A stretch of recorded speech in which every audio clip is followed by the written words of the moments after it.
You know, when you try to do a live stream like I'm trying to do right now, you sometimes have some technical difficulties, and I'm going to plow through them anyway.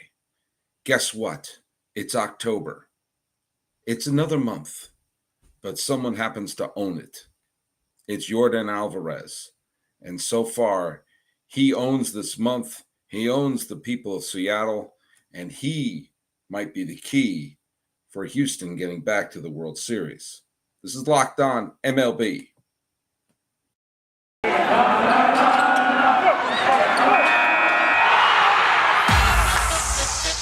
You are Locked On MLB. Your daily MLB podcast. Part of the Locked On Podcast Network. Your team every day. Hello, baseball fans. Welcome to Locked On MLB, part of the Locked On Podcast Network, where it's your team every day. This is the daily podcast. We talk about all of Major League Baseball. I am your host, Paul Francis Sullivan. Where's my lower third? It's right there. You can call me Sully. And I'm an Emmy-nominated television producer who has been podcasting for over a decade. And I have been part of the Locked On Podcast Network for the last 4 years. Today's episode is brought to you in part by BetOnline. BetOnline has you covered this season with more props, odds, and lines than ever before. BetOnline, it's where the game starts. On today's episode, which I am doing via the live stream, I'm hoping it's working fine. Hey, if you can follow me on the live stream, do me a favor. Shoot me something in the chat so I know that you're there. This is being recorded late on the 13th day of October 2022. Looks like my buddy David Samuel Blaine is on there. He's hoping this is a temporary setback for the Dodgers. Don't worry, we'll get to that for a second. When we talk a little bit about how the Astros have taken control over two tight, exciting games with Seattle, but both of them bounced their way. We have, thanks to the weather and the bizarre schedule that the American League decided to have in the division series and a monsoon that went through New York, we have 3 games going on Friday, including, gasp, a day game in the Bronx. I think it's going to be cool. We're going to see a day game at Yankee Stadium in the postseason instead of yet another game at night. And we're going to have Los Angeles and San Diego. And we're going to see if the Goose shows up again. Meanwhile, Philadelphia and Atlanta are going to be playing. It's anybody's guess. You got 3 games that are almost impossible to predict. It will be a fool's errand to try to predict them. And guess what? I am that fool. Follow us at Locked On MLB Pods on Twitter and on Instagram. And you can follow me. I'm your pal Sully. I'm at Sully Baseball on Twitter, Sully Baseball Podcast on Instagram. So, yeah, I mean, I make no bones about it. I don't pretend to be totally unemotional about the games. I am following, excuse me, as I scratch my nose there, I'm following the entire postseason, and I will praise the teams when they do well, even if they're not my favorite teams. I praise the Yankees. I'm a native New Englander. I'm no Yankee fan, but I praise the hell out of them for how they played down the stretch in September, and the game that they played in Game 1 against the Guardians was a best-case scenario if you're a Yankee fan. The key for the Yankees to winning that series would be to get a good performance out of Cole and somebody other than Judge carrying the offense. Well, guess what? Cole was tremendous, and it was Rizzo who was the big offensive hero, along with Harrison Bader. Hell, Judge wasn't a factor at all. So I will be honest, even if I am rooting for a team here or there. The Seattle Mariners have always been one of my favorite teams. I would love to see Seattle win the World Series. They've never even been in a World Series in their history. And, yeah, I was rooting for them against Toronto. Sorry, everybody in Toronto. And, yeah, sorry, H-Town and Eric. I've been rooting for them in this series. But here's the deal. It's looking like they're not going to win it. Now, yes, I know teams have come back from 2-0 deficits, and there have been some teams that look even worse shape than this Seattle team. But guess what? This Astros team is really good. In case you're wondering, they're really good. They survived a bad Verlander performance, dusted themselves off, hit the home run by Alvarez in Game 1. And guess what?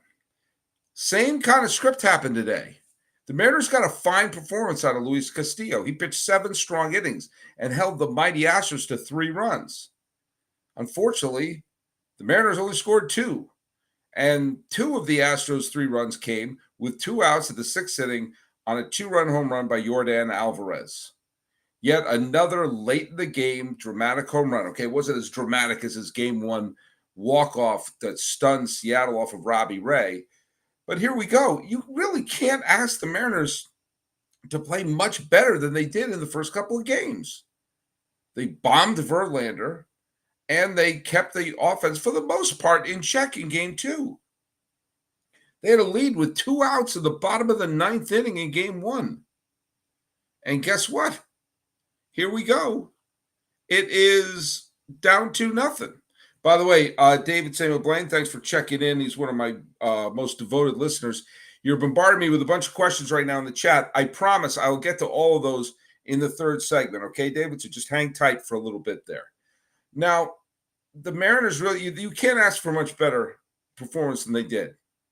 And obviously, if Alvarez popped up, grounded out, even hit it to the wall, and Haniger leaps over the fence to catch it, if the Mariners took one game from Houston, this is a completely different series, but they didn't. It was razor thin, but Seattle's going to be going nuts. They're going to be going absolutely nuts when they head back to the Pacific Northwest and play the first playoff game in the Pacific Northwest since Game 2 of the 2001 ALCS. I mean, I give any team a chance to win a game at home, but I just don't see them winning 2. And this Houston team just looks like a team that is hell-bent to go to the World Series. And I know Astro fans don't want to hear this because they want to say, this will be the 4th World Series appearance in 6 years. No one wants to hear that. It's factually true. Nobody wants to hear it. This is still the bad guy. And in Astro fans, you have to know that. Yes, I know Yordan Alvarez wasn't on the team that was banging the trash cans. Doesn't matter. Doesn't matter. Still going to be the bad guys. People are still going to be rooting against them. I have some reasons to, if the Astros happen to win the World Series, I will be thrilled and over the moon for Dusty Baker and for the stars like Verlander and Altuve. This would be a championship. I don't think anyone would see this as one to put an asterisk on. They're under tremendous scrutiny. The fact of the matter is, if they make it past, don't expect anyone to be rooting for them. That's the price you have to pay. But that being said, as a team, just as someone impartial watching baseball, they survived the bad Verlander start, and their pitching depth is what's going to get them over the top. And by that, I mean a Sylvester Stallone arm wrestling movie. Alvarez, beyond the fact he's batting .500 with an OPS of 1.931, it's a 2-game sample size, fine. But he is just picking this team up and carrying them across the finish line. Now, remember, it was Yordan Alvarez who was the American League Championship Series MVP last year when the Astros held off the Red Sox. But also remember, Alvarez, as brilliant as he was against Boston in last year's ALCS, he was a no-show in the World Series, being held to 2 hits in the entire series. Think about this. He has hit more go-ahead team, bring a team from behind to in front, go-ahead late-inning home runs in this year's division series than he got hits in the World Series. He is dusting himself off, and he wants to lead Dusty to the promised land.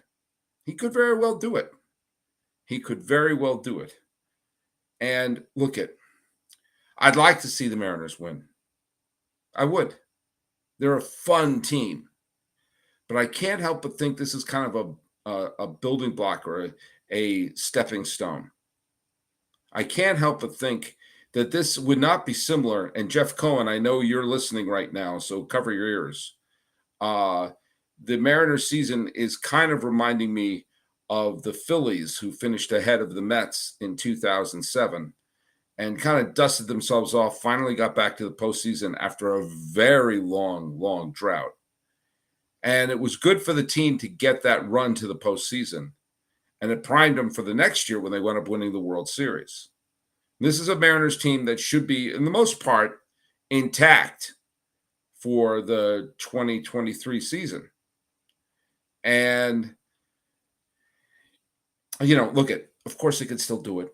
But that 2007 Phillies team got swept away by the Colorado Rockies. And I just look this as a possibility that go crazy there, Mariner fans. No, I'm rooting for you. And there have been instances where a team looks completely overmatched in the first 2 games who went on to win the next 3. Hell, the Cleveland Indians looked like they were going to be the team of destiny in 2017. They went on the big 20-something game winning streak and won the first 2 games against the Yankees, including that dramatic extra inning victory in game 2. The Yankees looked dead from the neck up, and then suddenly they went back home and they won 3 in a row. Is it possible? Sure. It just is. Let's face it. In terms of a bet, I think it would be a long shot. And if you're going to make any bets, go to BetOnline. BetOnline remains your number one source for football betting info this season. Find all the latest player developments, team matchups, news, podcasts, and in-depth articles and analysis on every game that you can find. And as always, BetOnline remains your continued source for all your sports wagering info with live betting and up-to-the-minute scores for every team out there in every sport. The fastest and easiest way to check in on all your favorite games and events, including Major League Baseball, MMA, boxing, and golf. Head to betonline.net or use your mobile device to learn more. BetOnline is where the game starts. Okay, let's just take a quick peek. I have 2. It's like if you turned around and you saw my desk, looks like I have a whole Minority Report thing going on here with all the computer screens going on at once, trying to make heads or tails of this. But we're going to be going into Friday in a truly cuckoo for Cocoa Puff situation here.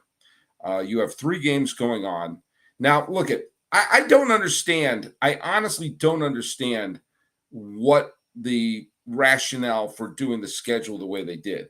I understand to a degree they wanted all 4 division series games to start the same day so that none of the teams that won the wild card series got the advantage of a second day off. I get that, but what do I have on my head here? I don't know. I had a little smudge on my head. For those of you watching the video, there was a smudge on my head. It was like Mikhail Gorbachev, and I wiped it away. Okay, but then there was a day off for the American League teams, which made no sense. It made even less sense because everybody in their moose knew that a monsoon was going to hit New York today. They were better off saying, hey, forget all this. Let's get this game in on Wednesday and get that done and avoid this weather front that's coming in on Thursday. Well, they didn't, and now here we are. The Yankees have to play a 1 o'clock Eastern start, which for me is great because it's 10 o'clock in the morning here in California, but also because the Yankees, by law and by constitutional amendment, have to always play their games on prime time. They can't afford to play this game in prime time because they have to have a travel day that takes them to Cleveland for the Saturday game. So they have to play an early day game. And not even the 4 o'clock Eastern start, the 1 o'clock Eastern start. The one that's usually reserved for the Rays, the Guardians, and yes, the Astros. The Yankees have to play at that particular time slot. Day baseball in the Bronx. I'm not a Yankee fan. I made that clear. But day baseball in the Bronx is great. It's fantastic. Bring it on. Now, Bieber is going up against Cortez. Bieber has an extra day rest. Fine for him. He pitched wonderfully in the game against the Tampa Bay Rays. And he is really, really, and did I mention really good? He pitched very well down the stretch. Nestor Cortez is the person who I think the Yankees should have started in game 1. I think he's the more reliable pitcher. But as it turned out, Garrett Cole pitched the way, you're supposed to pitch when you're an ace making millions and millions, and I mentioned millions of dollars. This is going to be a very interesting game. Cortez has had a wonderful season with a couple of blips here and there, and Bieber has been downright unbeatable. And we've seen that the Yankees can have a dynamic offense or they can be shut down. We've also seen that the Guardians are a team that can be, They could be a pain in the neck with going first to third in a single and everything like that. But it's strange that 3 games into this postseason, and all of their scoring has been done on homers. Jose Ramirez in Game 1 against Tampa Bay. What was it? Why do I keep forgetting his name? The dude who hit the walk-off home run to end the wild card series. Why am I blanking on his name? Because I keep, it's Oscar Gonzalez, right? Yeah, Oscar Gonzalez. You know what? I kept they have Oscar Gonzalez and Oscar Mercado. Okay. And I knew it was an Oscar. And so, wait, was it Gonzalez or Mercado? So I have those moments that every time I find myself saying Gonzalez, part of my brain says, "Are you sure it isn't Mercado?" It's Oscar Gonzalez. Everyone relax. And then Kwan hit a home run in Game 1 against the Yankees. So this is not a team that's designed around waiting for the long ball. And I guess they could in the wild card series because Tampa Bay's offense was just beat up. But this is the Yankees they're playing. And if they want to do what I thought they were going to do, which is win this division series in 5 games, it's critical that they win this game. And it's critical that some of those bats wake up. I think it wound up being a good thing for the Guardians that they were able to sort of dust themselves off. They had that day off that was scheduled and then a day off because of the weather. I'm going to say Bieber out pitches Cortez, and it's a low-scoring 3-2 game. I'm going to pick the Guardians on that. But I still think the Yankees are in very good shape. I said this at the beginning. I said if they get a very good performance out of Cole and someone other than Judge can do the job offensively, they could be in a very good position. Well, Cole pitched like an ace, and guess what? It was Rizzo who had the big hit and not Judge. I'm going to pick the Guardians on this, but it could certainly go the Yankees' way. If it goes the Yankees' way, then we're all but guaranteed to have yet another Yankees-Astros series, which should be interesting. The Braves, at this point, I'm recording this, it's 8:28 in the p.m. in California on the 13th of October. The Braves still haven't had a pitcher that they've announced to go against Aaron Nola.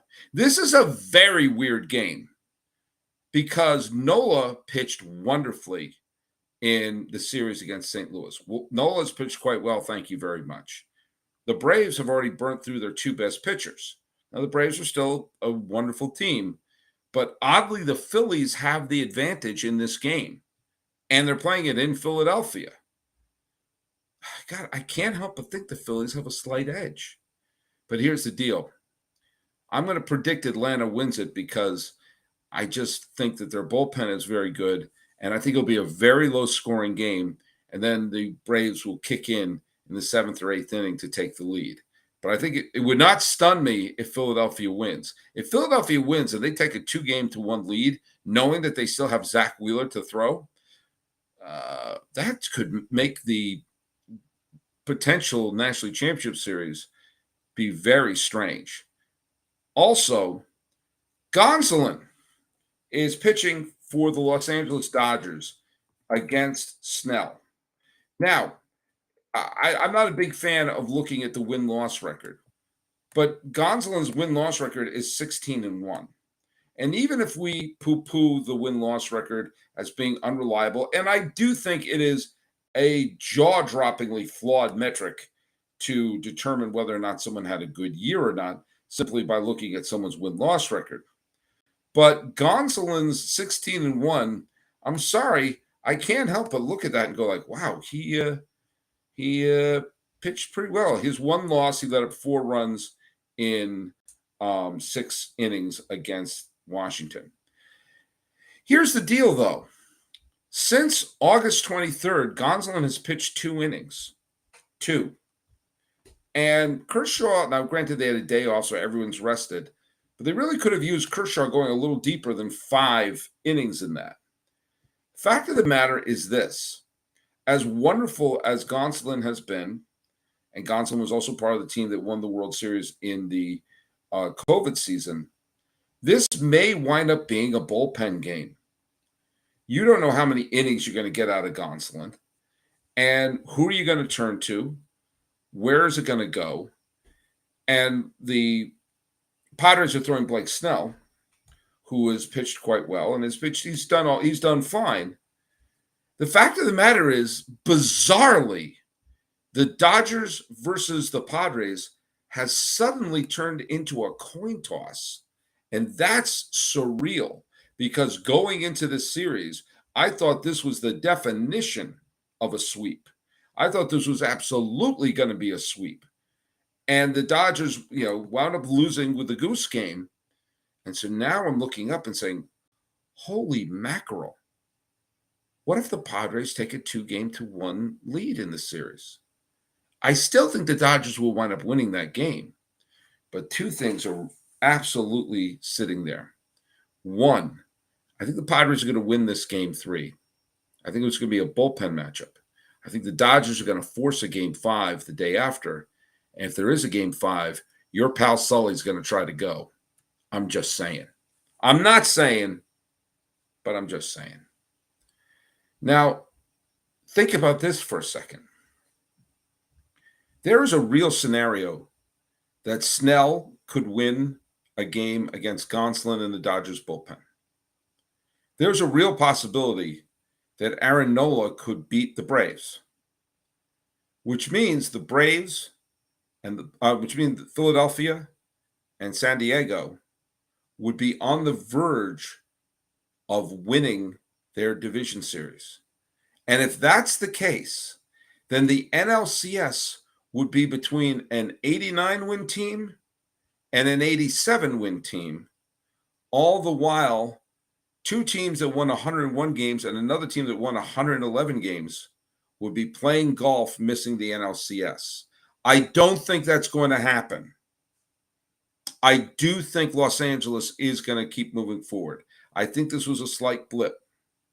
But the fact of the matter is this: the possibility is out there. And if that happens, it is going to be a huge punch to the face of the regular season. And a huge punch to the face of saying, you got to improve a team that's already 90 wins. Why? Why? Just win your 85, get in, and take your chances. All right, let's take a quick peek at who's been writing me stuff here in the chat. I know David Samuel Blaine has been writing a bunch of stuff. And what I love about David is that he doesn't always stay on topic. We're talking about the playoffs, and he wants to talk about the Mets for some reason. He writes, how much more expensive money does best New York Mets player like Brandon Nimmo get paid? I don't know the answer. I honestly don't. I mean, Nimmo is a really solid player. I think it would behoove the Mets to keep him. I'm not an agent. He's going to get millions of dollars more than I'm going to make this year. And I think it's important to keep some of these players, especially when you're a team like the Mets who are trying to win the hearts of New York fans. Put a good product on the field and pay for it. Speaking of Met fans, Jeff Cohen, one of the biggest Met fans I know, is rooting for Dusty. I get it. I think it's impossible to not want to see Dusty Baker win a World Series championship as a manager. I think that would pretty much, pretty much clinch the, clinch his bid to go to the Hall of Fame. So hold on. I think I did. I just lose a bunch of the chat things, huh? Sorry, everyone. Did I erase the chat? I may have just erased the chat. I didn't mean to do that. Send me some more clips on the chat here. But the fact of the matter is, someone was saying that I didn't see who it was that the Mariners are on the upswing. I agree. They made the playoffs this year. Who knows? They might be putting together a championship team down the line. But we're going to see. We're going to see. The Guardians have to, if they want to make any sort of drama in terms of who's going to face off in the American League Championship Series, have to come up big today. Because I really we all saw the Yankees stub their toe and not play well in July and August, but that Yankee team is gone. This is back to being the team, maybe not the 100-win Yankee team, but this is a really solid ball club with an image of making to the World Series dance in their head. This Houston team is outstanding. And if the Yankees play the Astros, I know Stacy Gotsulias and all my Yankee fan friends don't want to hear this, but I think that's going to be the Astros series to lose. But the Guardians could still put a big thumbprint on this. Mariner fans, I'm sorry. I think this is not going to be the year. Now, I still think LA is going to wind up playing Atlanta. I think both Atlanta and the Dodgers had to cough, basically. They had a slight stubbing of the toe. David Samuel Blaine says, let's see what you write here. Let's read your question is. The longer the NLDS goes, the tougher the Los Angeles way to win, defeating the Padres final time without underestimating. I truly hope. Well, I get it, David. I get it. I think if it goes 5 games, it's obviously a coin toss, but it will be in Los Angeles. I still think the Dodgers have the advantage, up and down. But I think the Padres, this is a winnable game. And the point I'm making, this is a winnable game for both San Diego and Philadelphia. And with that in mind, it could make it the foregone conclusion that we're going to have yet another Braves-Dodgers matchup for the 3rd straight year in the National League Championship Series. It may not come to fruition as they'd be playing the rubber match.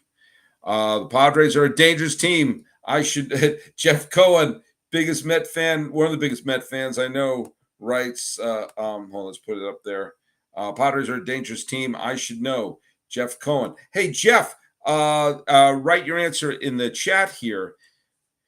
If San Diego defeats Los Angeles, knowing that they would have beaten 2 100-win teams, would it make the Mets' loss in the wild card series more difficult or less difficult for you to swallow? Just curious about your thoughts on that. Send that to me in the chat. I know you're listening to me, Jeff. I know you're listening to me. And we're going to see. I mean, the Braves started. Started Fried in game 1, and he stunk. They started Wright last night, and he was terrific. And I don't know who their next pitcher is going to be. I mean, I thought for sure it was going to be Spencer Strider, but it hasn't been announced yet. So I'm not sure what's going on here. Why wouldn't it be? Why wouldn't they just say it's Spencer Strider? Are they holding him off? Are they going to try to throw him out of the bullpen? Jeff Cohen said it would be less difficult. Now, hold on. What does that mean? It'd be less difficult for you to handle. It's Strider's on the injury list. That's right. You may be right on that. Jeff Cohen answered, like I said, less difficult. It's turning this into an Abbott and Costello routine in my head. Would you be more angry or less angry if they beat the Dodgers? Just say it like that. Write messages to me like I'm a 7-year-old. More angry or less angry? Because you're less difficult. And nope, that didn't help me. That didn't help me at all. While I'm waiting for Jeff Cohen to respond, I want to remind you that today's be less angry. Okay, that makes sense.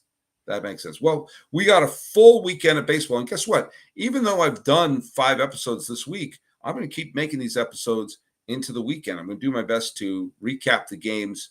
And tomorrow is going to be a fascinating day of baseball. I'm not going to lie to you. So thanks for those of you who have joined the chat. Thanks for you who've been watching me on the live stream. You can follow us at Locked On MLB Pods on Twitter and on Instagram. I'm your pal Sully. I'm at Sully Baseball on Twitter, Sully Baseball Podcast on Instagram. Looking at how Yordan Alvarez has purchased the deed to the month of October. And one last thing for David Samuel Blaine. I was doing the sign off, but I can't resist David's questions. He writes, how much punishment can one team like the Dodger Padres take either way? Dodgers had a lot of punishment recently. The Padres are filled with punishment, so that's where you go.